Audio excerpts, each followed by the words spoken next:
अगर आप online shopping के दीवाने हैं या फिर बाहर घूमते फिरते हैं, खाते पीते हैं, किसी तरह की शॉपिंग करते हैं या फिर अपनी गाड़ी में पेट्रोल भरवाते हैं तो आपके लिए अच्छी खबर नहीं है। जी हाँ, अब फ़ोन पे, गूगल पे या फिर पेटीएम से 2000 रुपये से ऊपर की खरीदारी करने या फिर पेमेंट करने पर आपको एक्स्ट्रा चार्ज देना होगा। ये नियम कब से लागू होगा, ये नियम किसने बनाया है और इस नियम के बाद आपकी जेब पर किस तरह का बोझ पड़ेगा, आइए आपको विस्तार से बताते हैं।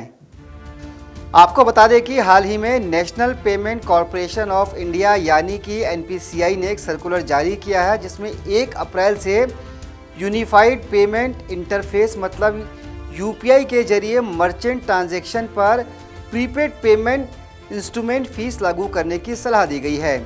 यानी कि एनपीसीआई ने अपने सर्कुलर में कहा है कि 2000 रुपये से ज़्यादा की पेमेंट करने पर यूपीआई पर पीपीआई का इस्तेमाल कर 1.1% का इंटरचार्ज अब देना होगा, जिसका सीधा मतलब है कि अगर आप 2000 रुपये से ऊपर की पेमेंट करते हैं तो ये चार्ज वैसे ही बढ़ते जाएंगे। हालांकि इससे एक तरफ जहां लोगों की जेब पर बोझ पड़ेगा, वहीं दूसरी तरफ पेटीएम, फ़ोनपे और गूगल पे जैसी कंपनियों का रेवेन्यू बढ़ने की उम्मीद है। प्रीपेड पेमेंट इंस्ट्रूमेंट की बात करें तो ये वॉलेट या कार्ड के जरिए ट्रांजैक्शन पर लगता है। यानी कि जैसे ही आप ऑनलाइन पेमेंट करेंगे तो फिर ये आपके वॉलेट से या फिर आपके अकाउंट से जैसे ही पेमेंट कटेगी तो उस पर ये चार्ज लग जाएगा। इस सर्कुलर के अनुसार बैंक अकाउंट और पीपीआई वॉलेट के बीच पीयर टू पीयर और पीयर टू पीयर मर्चेंट यानी कि P2PM पर कोई चार्ज लागू नहीं होगा। ये सारे पेमेंट पुराने नियमों के अनुसार ही होंगे। हालांकि सर्कुलर में ये भी कहा गया है कि इसकी समीक्षा 30 सितंबर 2023 या फिर उससे पहले की जाएगी।